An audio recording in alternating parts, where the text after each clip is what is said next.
तीन बेटियां एक ससुराल में। सहारनपुर शहर में राजेश अपनी पत्नी शीतल और तीन बेटियां कविता, रीना और नंदनी के साथ रहता था। उसकी बड़ी बेटी कविता बहुत ही पारिवारिक और जिम्मेदार लड़की होती है और घर पर रहकर अपनी माँ का काम में हाथ भी बटाती है। लेकिन उसी के उलट उसकी सबसे छोटी बेटी बहुत ही तेज और चंचल स्वभाव की थी, जो कि भी कॉलेज में पढ़ाई कर रही थी, और रीना एक स्कूल में टीचर होती है। सुनिए जी, मैं बहुत दिन से सोच रही हूँ कि आपसे कहूँ। अरे तो इसमें सोचना कैसा है, बोल दो क्या कहना चाह रही हो। मुझे लगता है अब हमको अपनी बेटियों की शादी का सोचना चाहिए। अरे तू चिंता मत कर, कल कविता को देखने वाले आने वाले हैं। पड़ोस के मदन चाचा ने उनको हमारी कविता के बारे में बताया है। अच्छा जी, तो पहले क्यों नहीं बताया आपने? मेहमानों के स्वागत की बहुत सारी तैयारियां करनी पड़ेगी। अगले दिन राजेश के घर मेहमान आते हैं। शीतल उनका बहुत अच्छे से स्वागत करती है और मेहमानों के आगे 2-3 तरह का नाश्ता और मिठाई रखती है। जी, मदन चाचा ने बताया था आपके 3 बेटे हैं। हाँ जी, 2 मेरे बेटे हैं और एक मेरे छोटे भाई का बेटा है जो अभी कॉलेज की पढ़ाई कर रहा है। अरे भाई साहब, भाई का लड़का भी सगी की तरह ही तो होता है। जी जी, बिल्कुल सही कहा आपने बहन जी। हमारी भी 3 बेटियां हैं, जिसमें सबसे बड़ी कविता है, जिसके रिश्ते के लिए आप लोग आए हैं। अरे तो जल्दी से लड़की को बुलाइए बहन जी, मैंने उसकी बहुत तारीफ सुनी है लोगों से। बेटा नंदिनी, कविता को ले आओ। कविता के आते ही सुमित्रा अपनी तीखी नजरों से उसका जायजा लेने लगी। वो कविता से पूछताछ करने के लिए एकदम तैयार बैठी थी। उसके लिए एक बहू को हर कसौटी पर परखना बहुत जरूरी था। नंदिनी ने भी सिचुएशन को समझ लिया था। तुम्हें खाना बनाना आता है ना बेटा? जी आंटी, थोड़ा बहुत आता है, मम्मी ने सिखाया है। थोड़ा बहुत से काम नहीं चलेगा, हमारे घर में हर दिन कुछ नया खाना बनता है। क्या क्या बना लेती हो? अरे आंटी जी, सारा काम बहू मायके में ही सीख लेगी तो ससुराल वाले उसको क्या सिखाएंगे? नंदिनी की बात को सुनकर सबको हंसी आ जाती है। सुमित्रा ने फिर गंभीरता से कविता की तरफ देखा। अब उसकी अगली परीक्षा थी घर के नियमों और अनुशासन को लेकर। घर के काम काज में कोई आलस नहीं चलेगा। सुबह 5 बजे उठकर सब काम समय से करना होता है। तुमने यह सब पहले किया है क्या? जी, मैं मम्मी के साथ घर के काम में हमेशा हाथ बटाती हूँ। हमारी बहुएं तो पूरे घर का काम खुद ही करती है, कोई मदद नहीं होती। तुम इतनी मेहनत कर सकोगी ना?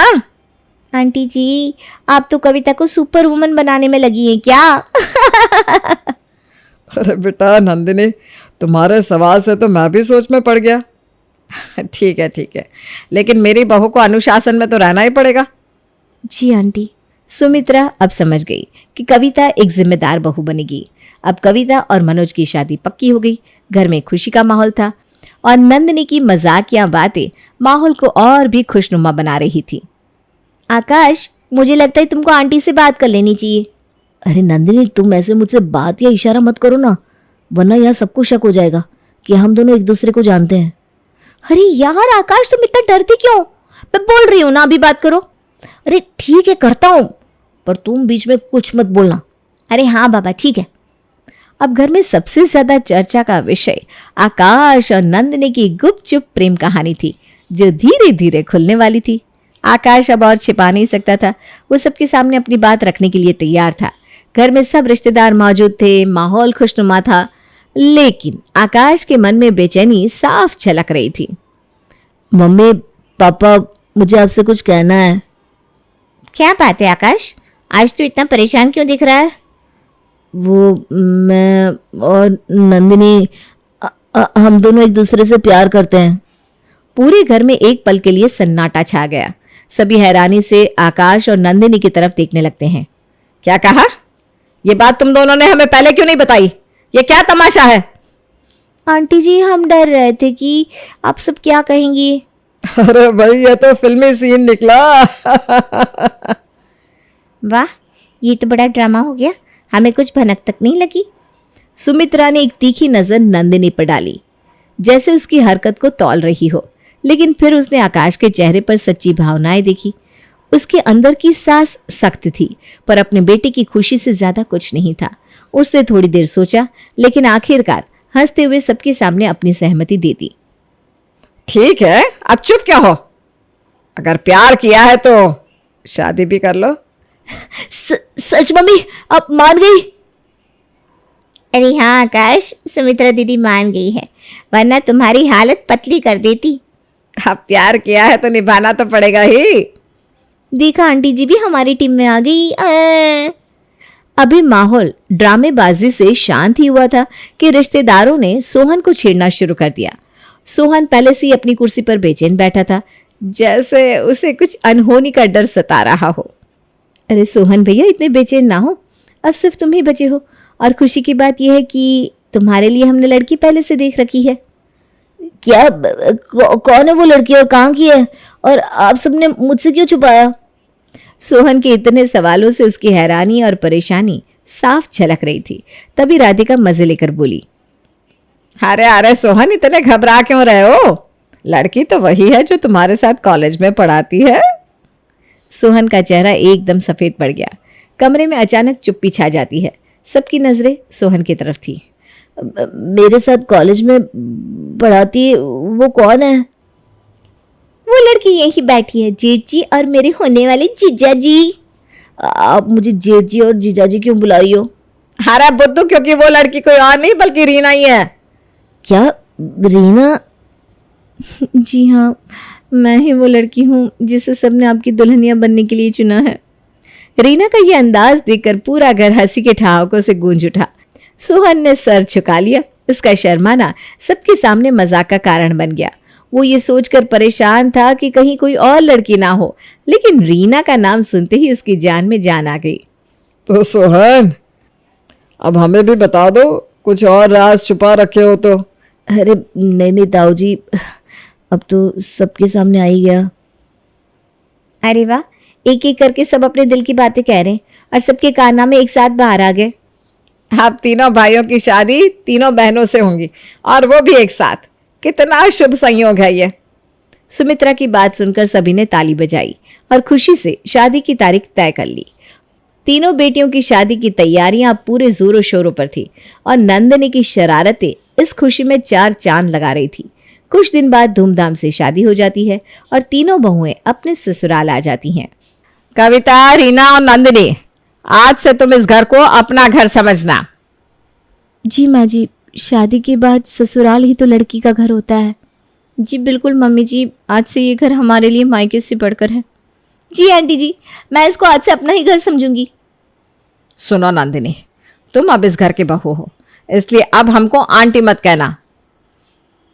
हाँ नंदिनी दीदी सही बोल रही है, तुम हमें माँ या मम्मी कह सकती हो। अब सुमित्रा और राधिका मिलकर तीनों बहुओं को अपने घर के रीति रिवाज, नियम और अनुशासन में कैसे रहना है ये सब समझा रही थी। लेकिन तभी नंदिनी को वहां खड़े खड़े आंख लग जाती है। देखो इस लड़की को, इसमें बिल्कुल भी शर्म नाम की चीज नहीं है। नंदिनी, नंदिनी। जी माँ जी, समझ गई। क्या समझ गई? जो आपने अभी बताया। लेकिन तुम तो सो रही थी, फिर कैसे समझ गई? नहीं मम्मी, मैं माँ जी की बातों को बहुत ध्यान से सुन रही थी। सुमित्रा नंदिनी के चंचल स्वभाव से वाकिफ थी, इसलिए वो बात को टालकर सबको समझा बुझाकर बात खत्म करती है। अगली सुबह कविता और रीना जल्दी जल्दी उठकर अपने काम में लग जाते हैं। तभी किचन में कविता रीना से पूछती है, अरे रीना, ये नंदिनी कहाँ है? सुबह से दिखाई नहीं दी। मुझे लगता है दीदी वो अभी उठी भी नहीं होगी। अरे तो उसे जल्दी उठा देना, किसी ने देख लिया तो उसे सोते हुए, उसके साथ हमारी भी खटिया खड़ी हो जाएगी। तभी अचानक राधिका किचन में आ जाती है। अरे कविता बेटा, नाश्ता तैयार हो गया क्या? जी माँ जी, बस 5 मिनट में हो जाएगा। अच्छा ठीक है। अरे रीना, ये नंदिनी कहाँ है?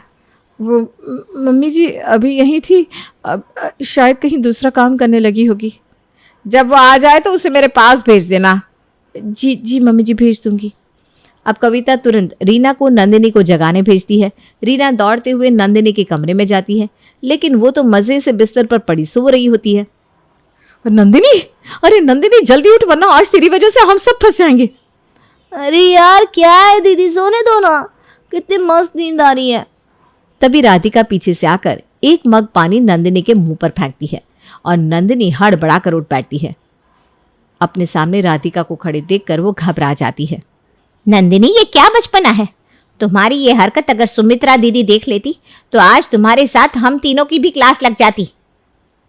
सॉरी मम्मी जी, आगे से ऐसा नहीं होगा। जल्दी से 10 मिनट में तैयार होकर किचन में आ जाना, वरना तुम्हारी खैर नहीं, समझी? जी मम्मी जी, अभी आती हूँ। अब जैसे तैसे सुबह का नाश्ता नंदिनी अपनी बहनों के साथ मिलकर सबको करवाती है। उसके बाद सुमित्रा सबको बोलने लगती है। बहुओं, तुम सबने अच्छा नाश्ता बनाया था, लेकिन आज नाश्ता पूरे 15 मिनट लेट हुआ है। अरे जाने दो ना दीदी, ये सब अभी नहीं है, इसलिए इनको ये सब नहीं पता। नहीं राधिका, अगर अभी से इनको अनुशासन में नहीं रखा गया तो ये सब अपने मन का करने लगेंगी, इसलिए इनको ये बताना बहुत जरूरी है।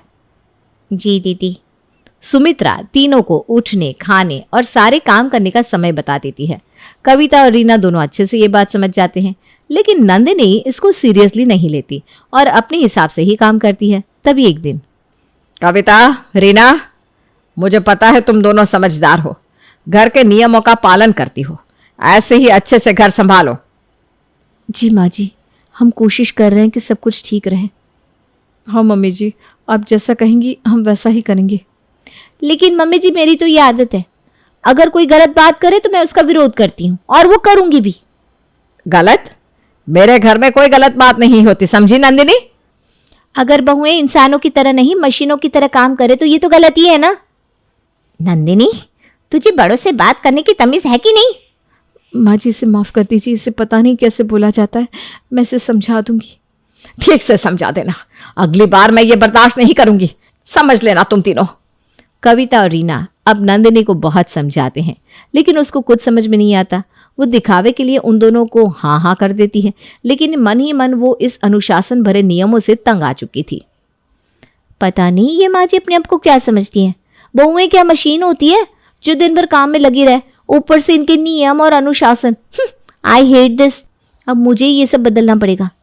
हर बार जब सुमित्रा या राधिका कोई ऐसा नियम बनाती जो बहुओं के लिए ठीक ना हो, कविता और रीना तो चुपचाप उसे मान लेती थी, लेकिन नंदिनी अपनी आवाज उठाने से पीछे नहीं हटती थी। उसे लगता था कि अपने आत्मसम्मान के लिए खड़ा होना जरूरी है। नंदिनी बेटा, घर के नियमों का पालन करना जरूरी है। तुम ये हर बात में दखल दोगी तो सब नाराज हो जाएंगे ना। मम्मी जी, अगर बात सही हो तो मैं मान लूंगी, लेकिन गलत बातों पर चुप नहीं रह सकती मैं। अरे नंदिनी पागल, ऐसे तो पूरा घर तुमसे नाराज हो जाएगा। हाँ नंदिनी, हमें यहाँ शांति बनाए रखनी है, वरना हर दिन घर में किसी न किसी बात पर लड़ाई होती रहेगी। लड़ाई से डरने की कोई जरूरत नहीं है, कभी कभी अपनी बात रखने के लिए लड़ना जरूरी होता है।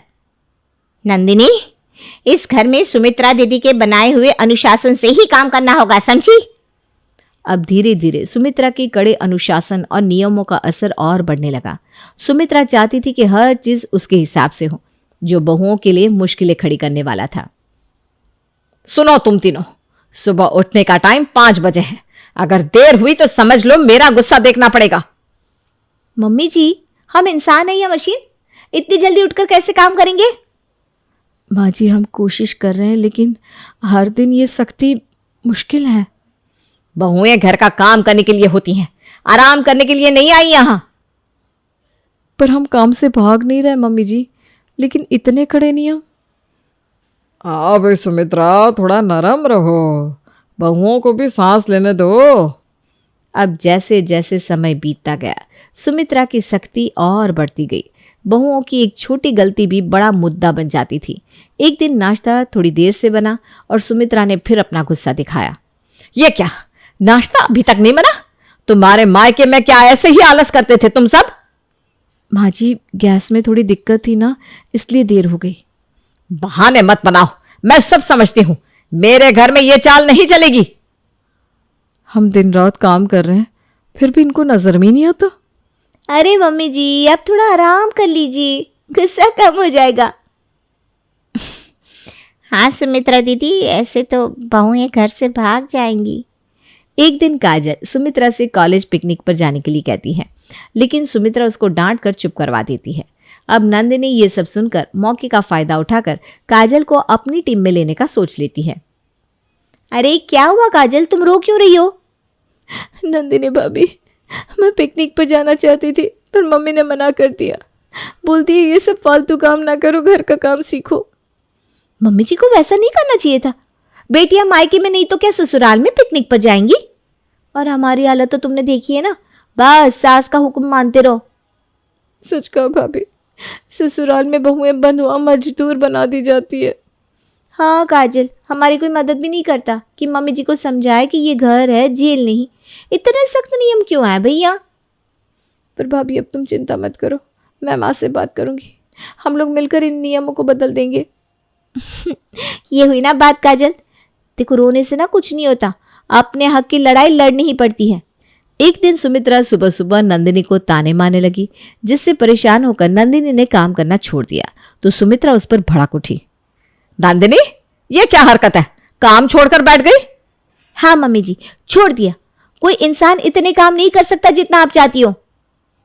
नंदिनी सही कह रही है मम्मी जी, हर चीज में केवल अपनी ही चलाना सही नहीं है। मेरे घर में मेरी ही चलती है और हमेशा चलेगी। माँ जी, अगर आप अपनी बात हमें प्यार से समझाएंगे तो हम भी हर काम कर लेंगे, लेकिन चिल्लाने से काम गलत हो जाता है। दीदी, थोड़ा सोच समझ कर चलो ना, बहुओं को दबाकर रखने से कुछ नहीं होगा। सुमित्रा की सख्ती से तंग आकर एक दिन काजल और नंदिनी ने आपस में बात की। उन्होंने मिलकर फैसला किया कि अब कैसे सुमित्रा का सामना करना है। नंदिनी, तुमने आज फिर मेरे बनाए नियम तोड़े, मैं अब तुमको नहीं छोड़ूंगी। माँ, तुम क्या नियम करती हो? नियम जेल में होते हैं, घर में कैसे नियम? मम्मी जी, मैं आपकी हर बात मानती हूँ, बल्कि घर में सब आपकी बात मानते हैं, लेकिन तब भी आप सबको अपनी उंगलियों पर नचाना चाहती हैं। ये तो बहुत गलत बात है। हाँ दीदी, ऐसे तो घर में बहुएं हमारे खिलाफ हो जाएंगी। सुमित्रा, बहुएं सही कह रही है, इतने कड़े नियमों की जरूरत तो जेल में होती है। मुझे लगता है तुम्हें इसमें सुधार करना चाहिए। सबका ऐसे एक साथ सुमित्रा के नियमों पर बोलना उसको बिल्कुल शांत कर देता है।